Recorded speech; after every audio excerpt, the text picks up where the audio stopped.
Good morning, I'm Joe Fryer. And I'm Savannah Sellers. Right now on Morning News Now, tragedy relived this morning. Renewed anger, anguish, and calls for accountability over surveillance footage of the mass shooting in Uvalde, Texas. The video obtained by local news outlets captures a gunman entering Robb Elementary and opening fire, and the delayed response by law enforcement at the scene. We have team coverage with more of the footage and the fallout, plus reaction from some of the victims' families. Led by lies, stunning new accusations in the latest January 6th hearing. The House committee laying out more evidence that they say links former President Trump to the extremist groups that stormed the Capitol. So why did you decide to march to the Capitol? Well, basically, the president, got everybody riled up, told everybody head on down. We'll bring you highlights and analysis of yesterday's testimony, including allegations of friction within Trump's inner circle in the days leading up to the attack. Ruffled feathers, Twitter now taking its fight with Elon Musk to court after the billionaire says he will back out of a blockbuster buyout. Why the company says Musk has to follow through and what he's saying in response. And the nominees are history unfolding ahead of this year's Emmy Awards. We'll tell you who got the most nods, plus some surprises, a few firsts, and of course, even some snubs. That is a list that I'm excited to dig into later with our friend Brian Balthazar. A lot of my favorite shows did very, very well. So yeah, I'm excited that's good. about the nominations. Yeah, yes. Me too. Yeah, we'll tell you about them in a little bit. We begin, though, with the latest on the horrific school shooting in Uvalde this morning. We have newly released video revealing what unfolded inside Robb Elementary School over the course of more than an hour. The footage was obtained and released just days before it was set to be shown to families, and it's casting more doubts on law enforcement's response. NBC News correspondent Sam Brock has the latest, and we do want to warn you some of this video might be disturbing.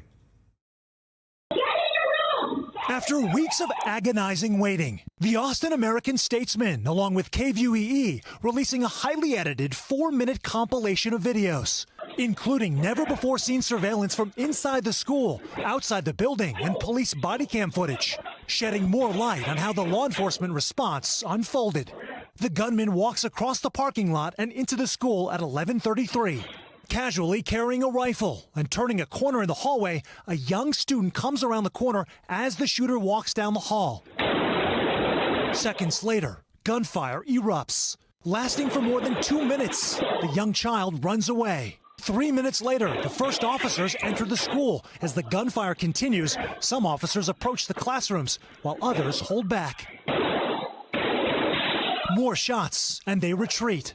19 minutes after the gunman entered, heavily armed reinforcements arrive with ballistic shields, holding up their weapons but standing at the end of the hallway, waiting for nearly half an hour. Eventually, a unit moves in a stack formation toward the classroom door, others again holding back. 48 minutes after the gunman entered, more rounds and inaudible conversation. One officer seen getting hand sanitizer while the gunman is still a threat in the classroom. After 77 minutes, a volley of gunfire when Border Patrol officers finally breached the classroom. Their sense of urgency did not seem to be really felt or seen in that video.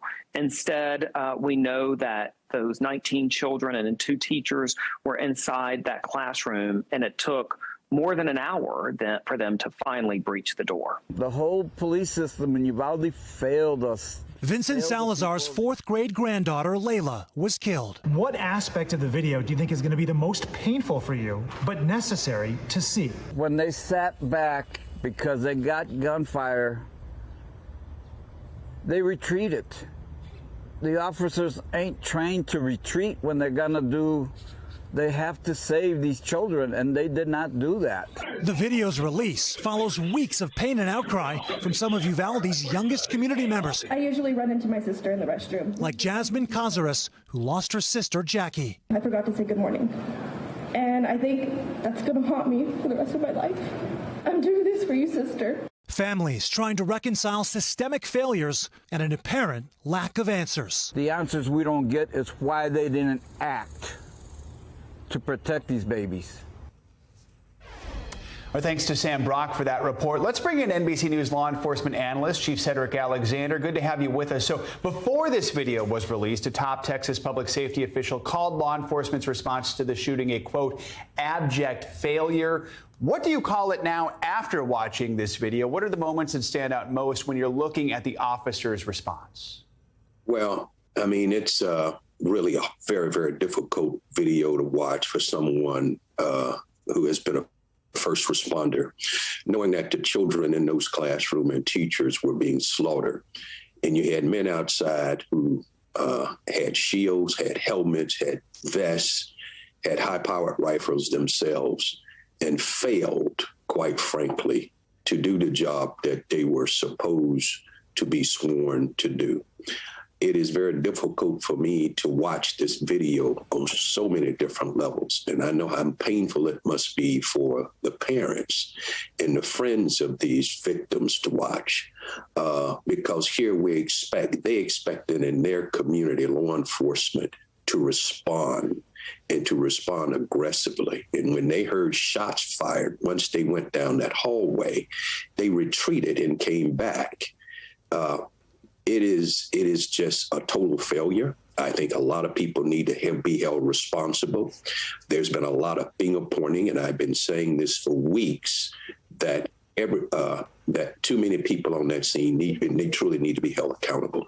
I want to ask you more about that. I mean, we know the school district police chief, Pete Arredondo, has been blamed for a slow response to the shooting. But according to the Austin American-Statesman, the video shows really that multiple responding agencies were on the scene. That includes officers from the Uvalde Police Department, the Sheriff's Department, law enforcement at the state, even the federal levels. So we want to know, we've reached out to law enforcement officials in Uvalde for comment. We are still waiting to hear back. But when you do have multiple forces converging on a scene like that, how do you coordinate that? What should be the protocol? Well, in a situation like that, even if there's no appointed leadership, there's enough experience and trained officers there that they take action. They started to take action. They went down the hallway. They heard some gunfire, which were children being slaughtered inside, and they retreated back. And for 77 minutes, we had to watch this, and these parents have to watch this. So the blame can go in a whole bunch of places, quite frankly.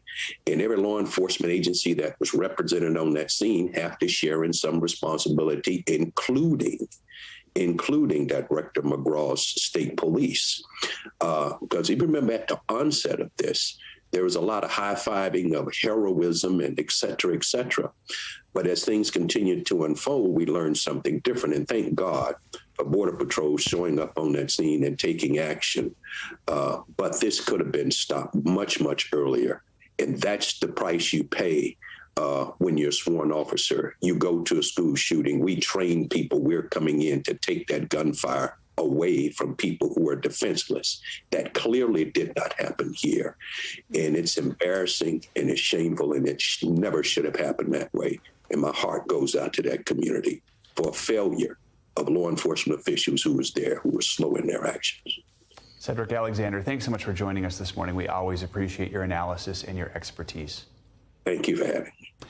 Turning now to the latest from the ongoing January 6th hearings. Yesterday, committee members laid out evidence that they say showed former President Trump was trying desperately to hold on to power after losing the 2020 election, while pushing that so-called big lie to supporters, saying that the election was stolen. The committee zeroed in on several key points. One was the rhetoric leading up to the attack, showcasing a tweet from the former president that one rioter said inspired the planning for an insurrection. Another focus was an Oval Office meeting about the election results that was described as unhinged. There was also testimony from the former Oath Keepers spokesperson and new information about possible witness tampering in the investigation. We're going to dig into it all and start with showing you some of the major moments from the hearing. President Trump is still promoting the big lie about the election. How does that make you feel?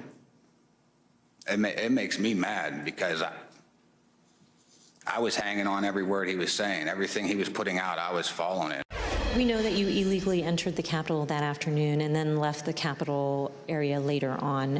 What made you decide to leave? Basically, when President Trump put his tweet out, we literally left right after that come out. You know, to me, if he would have done that earlier in the day, 1:30, we wouldn't be in this, maybe we wouldn't be in this bad of a situation or something. President Trump's former campaign manager, Brad Parscale, recognized the impact of the speech immediately. And this is what he said on January 6th in excerpts from text messages to Katrina Pearson.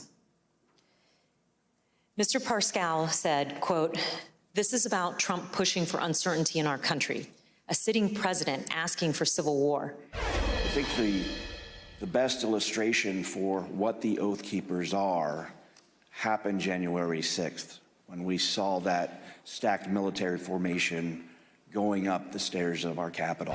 I can tell you that they may not like to call themselves a militia, but they are. They're a violent militia. In his inaugural address, Trump introduced one commanding image: American carnage.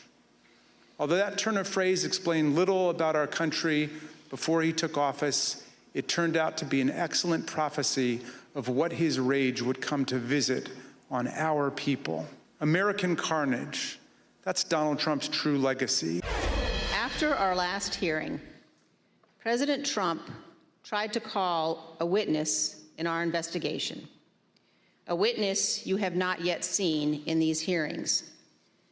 That person declined to answer or respond to President Trump's call. Let me say one more time, we will take any effort to influence witness testimony very seriously. For more on this, let's bring in NBC News reporter Julie Sirkin. Julie, good morning. So let's start with what we just heard at the end there, this allegation from Committee Vice Chair Liz Cheney that former President Trump tried calling a potential witness after the last hearing. What more can you tell us about that? Yeah, this is the second hearing in a row that Vice Chair Liz Cheney is making this kind of cliffhanger, essentially, saying that former President Trump or his allies have engaged potentially in witness tampering of the very people that they are trying to interview and depose to get to the bottom of what happened on January 6th. Now, after that happened yesterday, we asked Benny Thompson, the chairman, more about this. He simply said they don't know for certain if this witness that Liz Cheney referred to ended up receiving the call from former President Trump exactly to witness tamper. They don't know what the call was about. And for his part, former President Trump responded on his social media platform saying that it's, quote, a hoax, which is as true as me trying to strangle a Secret Service agent from behind, in what Cassidy Hutchinson said was the beast. That's part of Cassidy Hutchinson's testimony, of course, from 2 weeks ago. So we really don't know the bottom line, whether the former president did engage in witness tampering, but Benny Thompson, Liz Cheney made it very clear that they kicked this up to the Department of Justice to investigate. Julie, the committee also focused on an explosive and expletive-filled Oval Office meeting that happened back in December of 2020 that's been described as unhinged between White House officials and prominent election deniers. Take us through why the committee says that meeting was so important. Yeah, and they used Pat Cipollone, the White House lawyer's testimony from last week, to illustrate why that was so important. The committee did a methodical job of piecing together video from Sidney Powell, Rudy Giuliani, all these other folks that they interviewed who were in that Oval Office meeting with the former president without any official White House staff, like Pat Cipollone, who he said when he walked in, he was completely caught off guard. It was midnight. Everybody was yelling, trying to, of course, find a way to move forward with these election fraud claims. But I want you to take a listen to, in their own words, what exactly happened that night in that meeting. I mean, at times there were people shouting at each other, hurling insults at each other. You're asking one simple question as a general matter. Where is the evidence? So what response did you get? Things like this, like, what do you mean, where's the evidence? You should know, and things like that, or, a disregard, I would say, a general disregard for the importance of actually backing up what you say with facts. I would have fired all of them that night and had them escorted out of the building.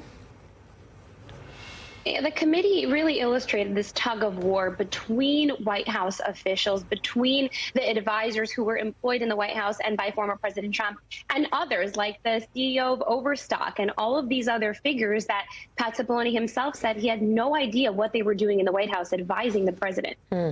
We also learned that former President Trump ad-libbed some key lines in his January 6th rally speech. What did he change, and why is that significant? Yeah, the committee also laying this out very importantly before they spoke to their witness, Stephen Ayers, who you heard from at the top, who was a rider on that day, who actually said that the words former President Trump used is what inspired most of them to go to the Capitol. Some things he changed, including adding references to former Vice President Pence 8 times rather than just one in the speech. Remember, he encouraged the former vice president to overturn the election results, to not certify them on that day. Another reference, most importantly, was encouraging the rioters to go to the Capitol and saying he would be there to march with them, which, of course, we know he didn't do. All right, Julie Sirkin, thank you so much. Today is the first day of President Biden's 4-day visit to the Middle East, which includes stops in Israel, the occupied West Bank, and Saudi Arabia. The trip comes amid mounting challenges for the president, both at home and on the world stage. NBC News global correspondent Rafael Sanchez joins us from Jerusalem. So, Raf, what can we expect from this trip? Joe, President Biden has a couple of days of difficult and at times uncomfortable diplomacy ahead of him. He's going to be meeting reluctantly with Mohammed bin Salman, the Crown Prince of Saudi Arabia. But first, he's coming here to Jerusalem without many answers about how to make progress on the Israeli-Palestinian conflict. This morning, President Biden en route to the Middle East, heading to Israel and then Saudi Arabia. Both countries are U.S. allies, and both worry about the threat from Iran, but they don't yet have diplomatic relations. Israel's government tells us they hope Biden's trip will start to change that. I would like, and maybe we expect, some positive steps between Saudi Arabia and Israel during your president's visit here. But there's a price to diplomacy. Biden forced to meet face-to-face with Saudi Crown Prince Mohammed bin Salman, best known as MBS. The CIA says he ordered the murder of Washington Post journalist Jamal Khashoggi, an accusation he denies. Biden condemned Saudi Arabia on the campaign trail. Make them, in fact, the pariah that they are. But today, he's looking for Saudi help, saying he hopes they and other Arab states will pump more oil and lower gas prices for American drivers. Biden's Israel visit partly clouded by the killing of Shireen Abu Akleh, a veteran Palestinian-American journalist with Al Jazeera. The State Department says she was likely killed by mistake by Israeli troops back in May. Israel's military says it doesn't know who killed her.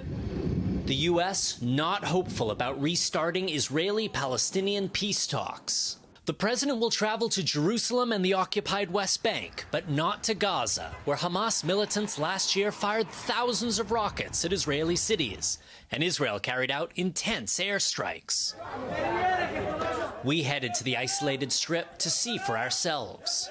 Life in Gaza is unbelievably difficult. 4 wars in 15 years, an economy basically collapsed, and nobody here in this refugee camp tells us they think it's going to get any better under President Biden. Zainab Al-Kolek lost her mother and 3 siblings in an Israeli strike. They are not numbers. They have their lives. They have dreams. She barely survived the bombing herself. Actually, I remained under the rubble for 12 hours before I was pulled out. You were underneath the rubble for 12 hours. Yeah. Do you remember that? What was it like under the rubble? Yeah, I was conscious. I remember every second. Today, she paints to remember her family and her loss. This painting, it's a mix of colors and tears, actually. Every picture a reminder of the cost of failing to achieve peace. Now, this is President Biden's 10th trip to Israel overall. It's his first since taking office. He's going to spend today and tomorrow with the Israelis. On Friday, he's meeting the Palestinians, and then he's heading off on that complicated trip to Saudi Arabia Friday afternoon. Joe. All right, Raf, thank you so much. Let's talk more about President Biden's trip to the Middle East with William Wexler. He is the Senior Director of the Rafiq Hariri Center and Middle East Programs at the Atlantic Council. Good to have you with us, William. So when it comes to foreign policy, the Middle East has taken a bit of a back seat during the Biden administration, with the focus being more on competition with China and, of course, Russia's war with Ukraine. Why is this trip so important for the president right now? This trip is critically important in order to reaffirm the U.S. commitment to the region, our relationship with our long-standing partners with whom we need to secure our interests in the region and, in fact, globally. The White House says one of the president's goals is to deepen Israel's integration with Arab countries in the region. But of course, we need to talk about the relationship with the Palestinians, especially as tensions have been again high recently. Do you think the president will take a tougher stance on issues like Israel's settlement building, which is illegal under international law, and forced evictions of Palestinians from their homes? I mean, Palestinians living under occupation, I think, would like someone to be that broker and help rebuild these ties. But is it the president? I think what you're going to hear from President Biden, who's going to spend over an hour talking to Mahmoud Abbas, the leader of the Palestinian Authority, is a firm commitment from the United States to support the two-state solution. That's the only solution that has a promise for a permanent settlement of the challenges between Israelis and the Palestinian people. You'll also hear President Biden talk about his commitment that the Palestinians share the same measure of freedom, security, and prosperity that is currently enjoyed by Israelis. You'll also likely to hear significant economic assistance given to the Palestinians. And you'll also, during the trip, we'll hear likely additional assistance from the Gulf countries to the Palestinians. And William, I mean, President Biden is going to be urging Saudi Arabia and other Gulf countries to try and ramp up oil production when he heads to the kingdom then later this week. So in a bid to try and push prices down, it's being seen as sort of a reversal of his campaign position to make the country a, quote, pariah over its human rights abuses. Washington Post publisher Fred Ryan even wrote an opinion piece yesterday titled "Biden's Trip to Saudi Arabia Erodes Our Moral Authority." He says the trip sends a message that, quote, the U.S. is willing to look the other way when its commercial interests are at stake. What do you think? Do you agree with that view? I don't. The United States has multiple interests in the region, including, of course, human rights, all of which need to be balanced.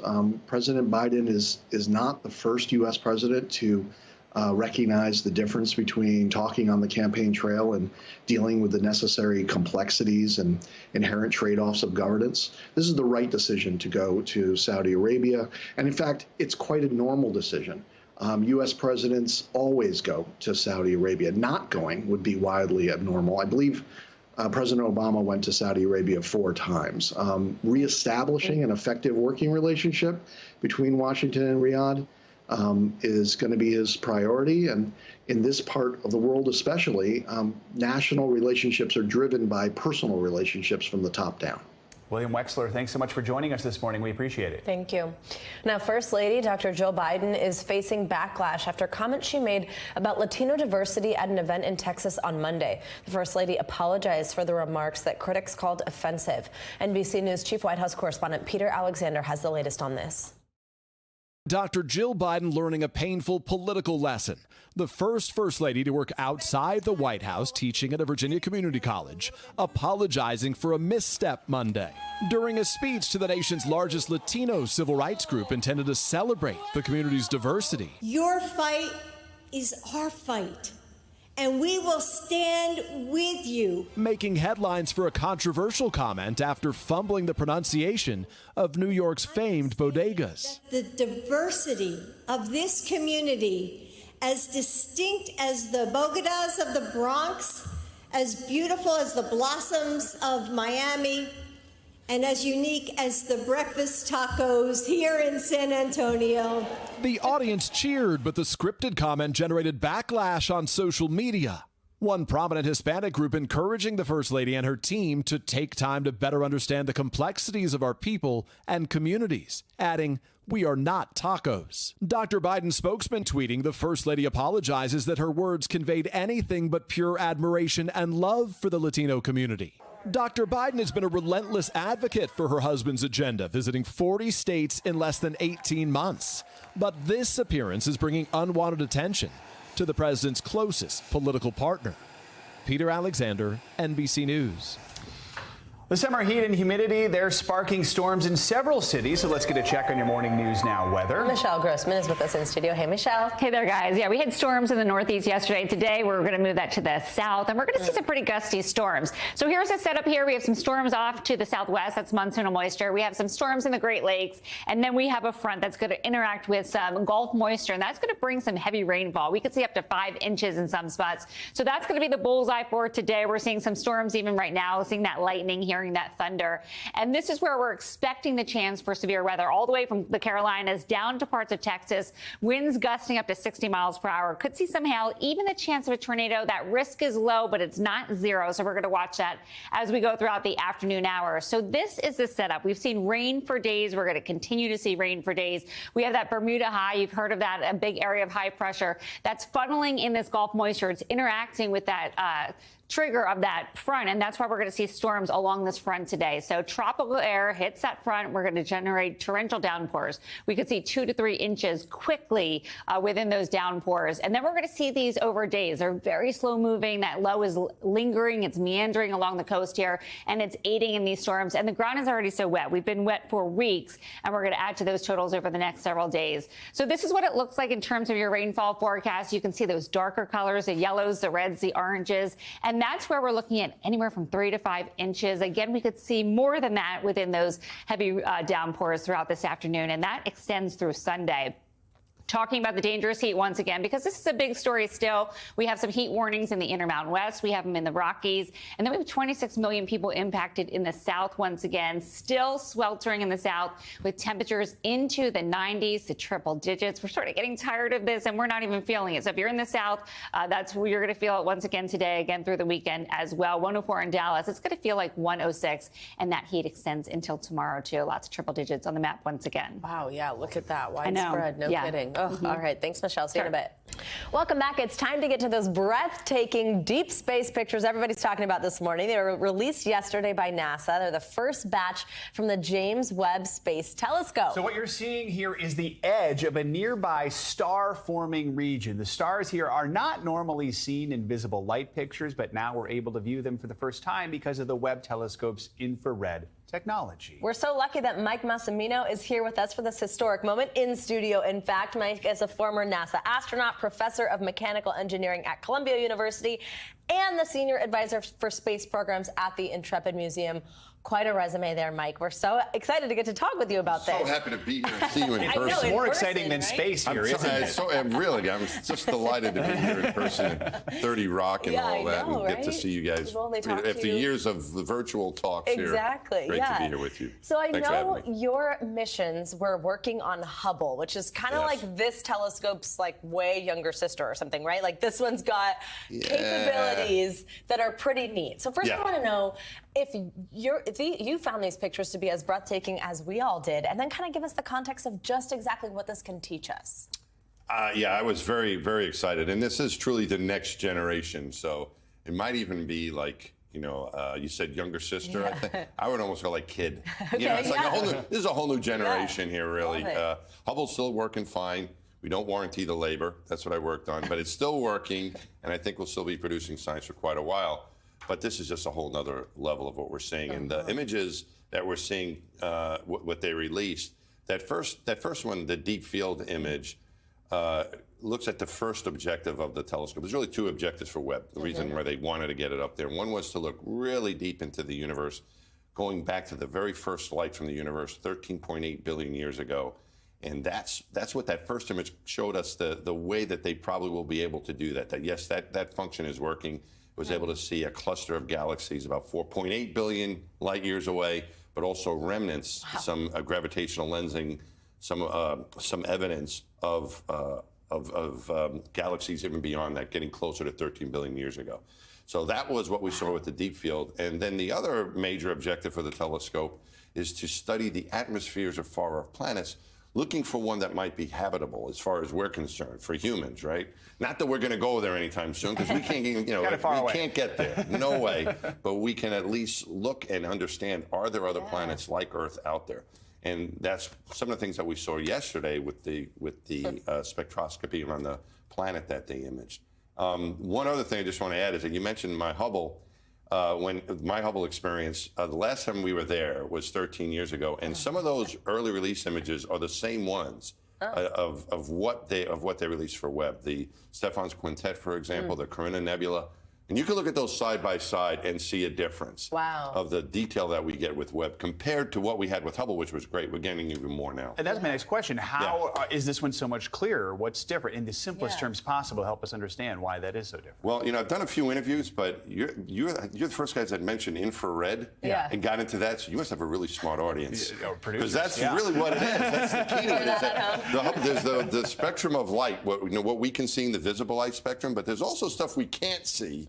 Which is not visible to our eyes, which is in the infrared. And that stuff that's really far away from us, the beginning of the first light from the universe that we're still trying to get to, that is moving away from us quickly, and you really can't see it in the visible light spectrum any longer. That light is so dim that the only way to detect it is with the infrared detectors. So that's why the James Webb Telescope focused in on that region of light. So it's specified to look at that region of light to be able to see it much better than Hubble could. It's also 1 million miles away from our planet. Hubble was in orbit 350 miles up, always going around the planet. So that image, that first image you saw would take Hubble, when it took its deep field image, it didn't have as much detail, and it took weeks to get that image. It took 12.5 hours for the Webb telescope to get that image. So that kind of gives you some of the capabilities that we have here, and it works. The advantage that Hubble had was that we could go fix it.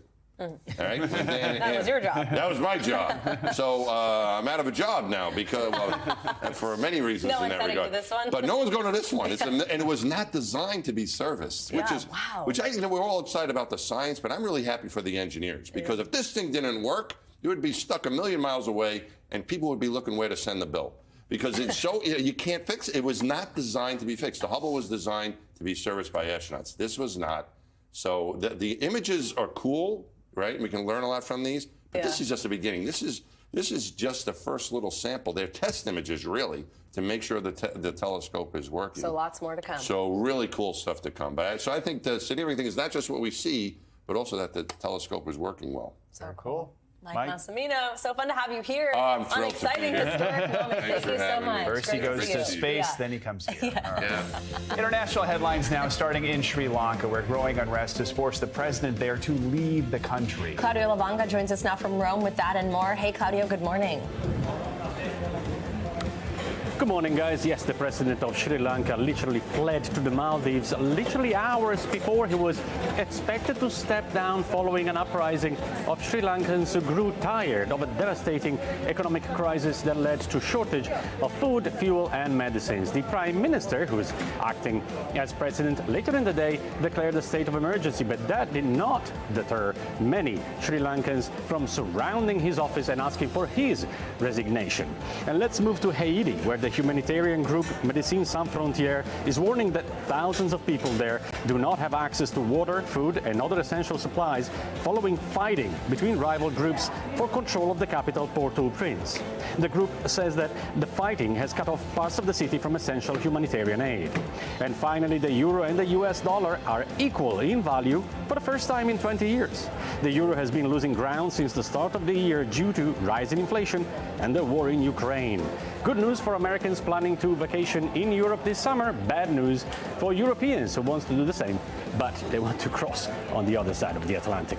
All right. I guess that means we're taking the show to Europe. Yeah, all right. I know. Thank you, Claudio. Good news there. Hundreds of people are expected to rally in Washington, D.C. later today, demanding that Congress pass a national ban on assault weapons following a recent string of mass shootings. Now, the group was originally organized by friends, families, and survivors of the Highland Park shooting on the 4th of July, but it quickly spread to other communities impacted by gun violence, including Uvalde, Texas. We want to bring in Dr. Emily Lieberman now. She lives in Highland Park, and she witnessed the shooting. Doctor, good to have you with us. Thank you for taking some time to speak with us just a week and a half after everything that you went through. I guess I just want to ask, what are you hoping to see today? And why is it important that all these people who have been so personally impacted by mass shootings, by gun violence, that they all band together? Well, first of all, I want to thank you for having me. What's so important today is that we come together as a country and agree on one simple human right. We deserve to be safe. We must ban assault weapons federally, and that must happen today. There are no communities safe from this violence. I live in Highland Park, an idyllic town that I was born, raised, and now have my 2 children living in, ages 5 and 8. And if we weren't free from violence, then no one is free from violence. And this mass shooting can happen in any community in this entire country. And we are here today in Washington, D.C. to beg our U.S. citizens to band together and help us ban assault weapons federally, starting now. And Doctor, I hope you and your family that you just mentioned are all doing okay after what you went through. And I know that you spent yesterday on Capitol Hill meeting with people like Senator Chris Murphy. I mean, there's often this pressure placed on lawmakers after something like this. It seems clear that you have a very specific ask that you're going into these meetings with. Are you hopeful that real change could come from these meetings, that what you're asking for might happen? I'm very hopeful, and I remain very positive that this happens, and that this happens quickly before Congress goes into recess in August. But it's not just the lawmakers. It is us American citizens who run this country. The lawmakers are voted in by us. And so what needs to happen is us everyday regular citizens, mothers, fathers, aunts, uncles, we need to come together and say change must happen now. No one else must die. Not one more child must die or witness their friends or loved ones in their community die. Change should happen today. This change is free. All we are asking for is band together, and let's ban assault weapons federally now. Dr. Lieberman, we know President Biden just signed the bipartisan gun safety law, which does not include an assault weapons ban. Do you think that is a stepping stone to perhaps more legislation, or do you fear there's a lot of people out there who will say we did that, that's good enough, and nothing else is going to get passed? So I'm so grateful that there has been movement on this topic, and I appreciate all the hard work that has gone into making that. As a pediatrician who specializes in preventative care, I am thrilled that that step has been taken. But it is not enough, because we must ban assault weapons before we as a country can feel safe to go to holiday gatherings, safe to let our children ride bicycles outside. This is not acceptable. This is the United States of America, land of the free, but we are no longer free because we are enslaved by these guns, by these assault weapons of war. Dr. Emily Lieberman, thank you so much for taking some time to join us this morning. We appreciate it and are thinking of you, your family, and your whole community. Thank you for your time. We're very grateful.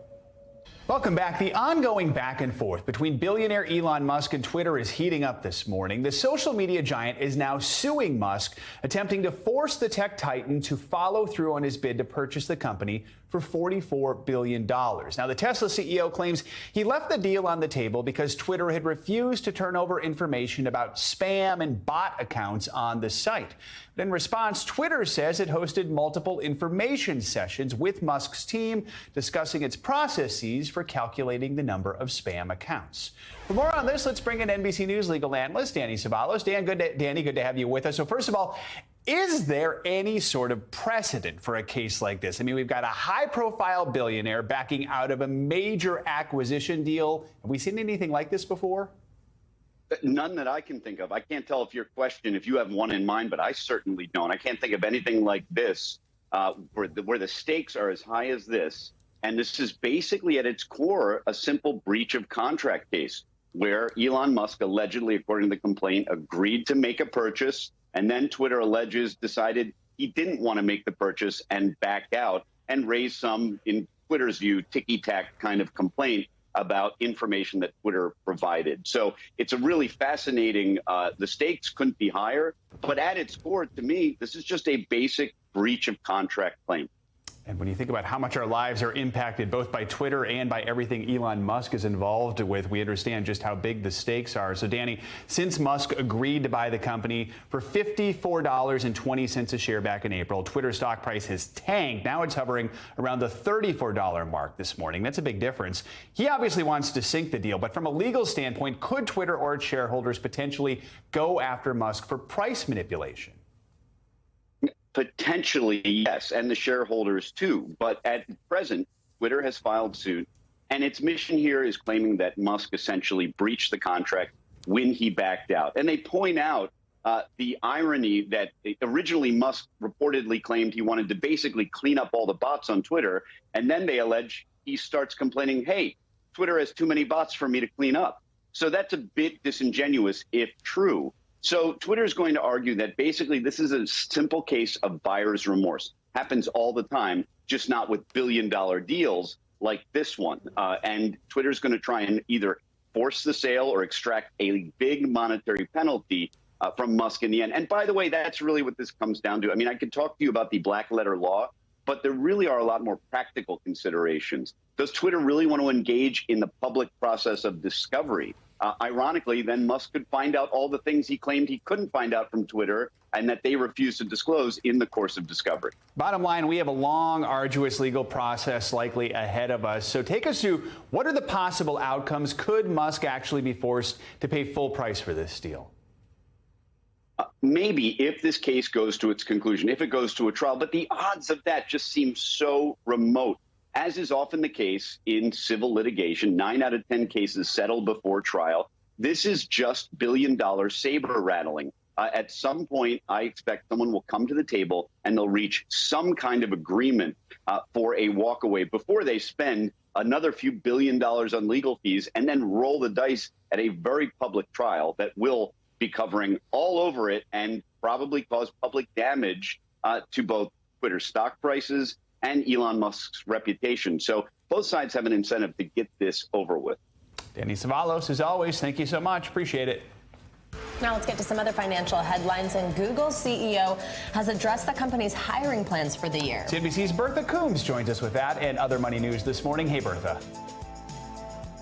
Hey, good morning, guys. Yeah, yet another tech company kind of pulling in the reins when it comes to jobs. Google's CEO saying the company is going to slow hiring this year in response to the uncertain global economy. Google has already hired thousands of people this year and will continue to hire, he says. But in a memo to employees, the CEO says that the company will focus efforts on engineering and other technical roles. Tech companies in general have slowed hiring in recent months as rising interest rates have sparked concerns about a possible global recession.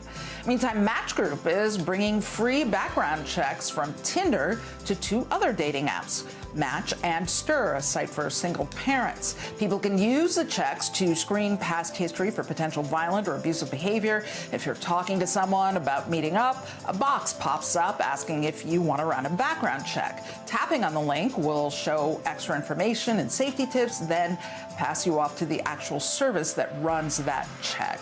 And then this story is just unbelievable to me. BMW apparently now selling subscriptions for heating the car seats in some countries. For $18 a month, you can also sign up for a year for $180, 3 years for $300, or unlimited access for just over $400. Now, it's not clear when BMW started offering this subscription and in how many countries it's doing it, but several outlets have spotted it in South Korea, the same country that brought you Squid Game, I will note. BMW has slowly been putting features behind subscriptions over the past few years, including heated steering wheels and the ability to record footage from your car's cameras. But heated car seat, that is just wrong. Yeah, not sure I can get behind that. I'm saying it. Yeah, it's weird also when there's the button that you would think would just work, but not unless you're subscribed or I don't know. All right, Bertha, thank you. Right. Now, after months of the red-hot housing market burning potential home buyers, experts say prices could finally be cooling off, but that's not enough to keep some from backing out of their contracts. NBC News correspondent Emily Aketa has more on this latest real estate trend.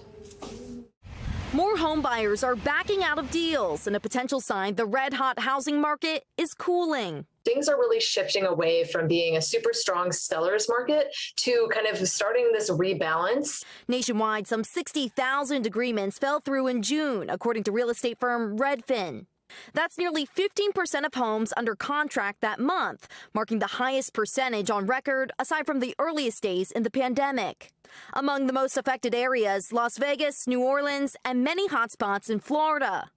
Demand is definitely decreased. Sean McLeod works in Orlando, where research shows roughly 1 in 4 buyers are calling it quits. Not every buyer is able to purchase in this market under these conditions. Industry experts say the canceled buyer largely falls into 2 categories: those who are using the slowing housing market to get better deals, and people who are priced out by rising mortgage rates. The 30-year fixed rate nearly doubling since January, now just under 6%. That could mean an increase of hundreds of dollars in monthly payments, especially with listing prices at record highs. What kind of tips do you have for people who are worried about the volatile mortgage rates? The first thing to do is really understand your finances and get those finances in order. Really shop around and find a lender that's able to lock in a rate for you. Home hunters hoping for the balance of power to shift back to the buyer. Emily Ketta, NBC News. Welcome back, and now to a once-in-a-lifetime performance. Take a look.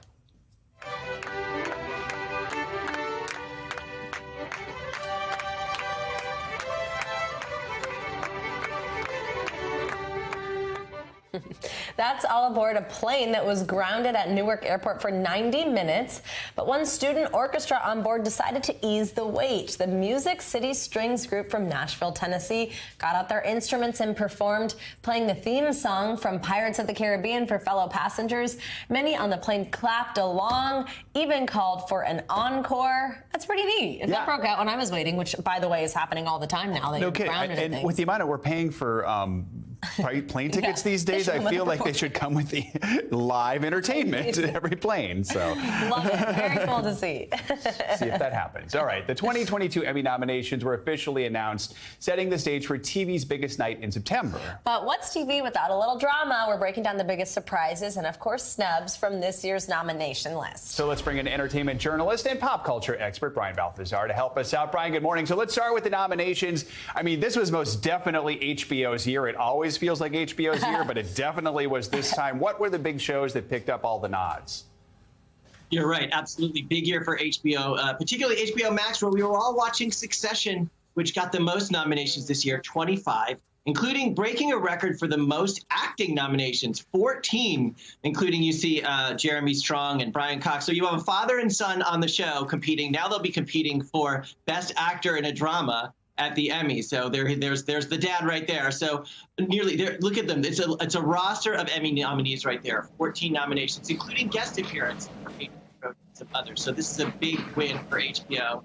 Then, of course, Euphoria. Some really great stories out of Euphoria. Zendaya, of course, breaking some records, and Sydney Sweeney. So Zendaya has just become the youngest female producer to be nominated for an Emmy, but she was nominated 4 times this season also for actress and 2 for musical nominations. And then Sydney Sweeney also, celebrating because she was nominated twice yesterday for 2 different shows. Of course, Euphoria, as you see here, but she was also a breakout star in White Lotus. And she was on Twitter reacting to that nomination. And of course, who wouldn't be? She's 24 years old. Who wouldn't be a little bit excited to see that festive moment unfold right in front of her? Yeah, and I think like the entire cast of White Lotus got nominated too, which is great. I know, the best. I know they're doing another one somewhere else. Can't wait for that. Also, so sweet, the video of Sydney calling her mom and crying, telling her mom. We just love when these things come out. All right, for the first time this year, a non-English language series is in the running for Outstanding Drama Series. Did we just, I was going to say, tell us which show made the cut. What show is it? Say it again, yes. Yeah. Also breaking, making news because it was a non-English series, of course, a Netflix hit, getting nominated for Outstanding Drama, and its lead actor also getting nominated. A total of 14 nominations for this series. If any, I'm sure you guys watched it. I'm just sure you did. Mm-hmm. And it was compelling. It's coming back for a season 2. And of course, this is not the norm to see a non-English series nominated for an Emmy. But of course, here we see good shows rise to the top. There was a bit of a surprise for a new show, Abbott Elementary. But what's really making headlines is the social media video of Cheryl Lee Ralph's reaction, which we'll try and take a look at here. But Brian, I mean, this is a critically acclaimed show, so maybe it's not fully surprising to some, but it's also an old school network show, which don't seem to get as many nominations. So what's been the reaction to this nomination? Right. This is great. First of all, it's a great show. There's Cheryl Lee Ralph. Her son posted the video because she's been in the business for 50 years, known for Broadway, known for Dreamgirls, but never nominated for an Emmy, right? And of course, as you said, this is an AB series, breakout hit. Of course, we don't hear much about the broadcast networks on these nominations anymore. But also, let's talk about the series creator, Quinta Brunson, that she made history by becoming the first Black woman nominated for Emmys in acting, writing, and outstanding comedy. Wow. The show took home a slew of nominations. Of course, this is a great deal. I think she's 32 years old. Yeah, so she's also nominated in comedy acting. So her first season of this show really making waves, and how can you not celebrate a great show that's getting recognized like this? Wow, amazing. All right, Brian, quickly, of course, we got to talk snubs. Who didn't make the list? Oh, this is always hard. So This Is Us, its final season was fantastic, only nominated for an original song. So Mandy Moore's great performance was not recognized, but actually it was her husband that co-wrote the song that was. Yellowstone, one of the most popular shows on series television, no nominations, even though it's won awards in other award shows, no nominations for Emmys. Of course, then we have Stranger Things got lots of nominations, but none for the actual actors, which is really interesting. And then Selena Gomez, she was not nominated for actress in Only Murders in the Building, even though Martin Short and Steve Martin were, but she was nominated as a producer. So she made some headlines being nominated for that. That was my biggest snub right there, Selena. All right, Brian Balthazar, thank you so much. Appreciate it. Good to see you this morning. That does it for this hour of Morning News Now. But the news continues right now. Thanks for watching our YouTube channel. Follow today's top stories and breaking news by downloading the NBC News app.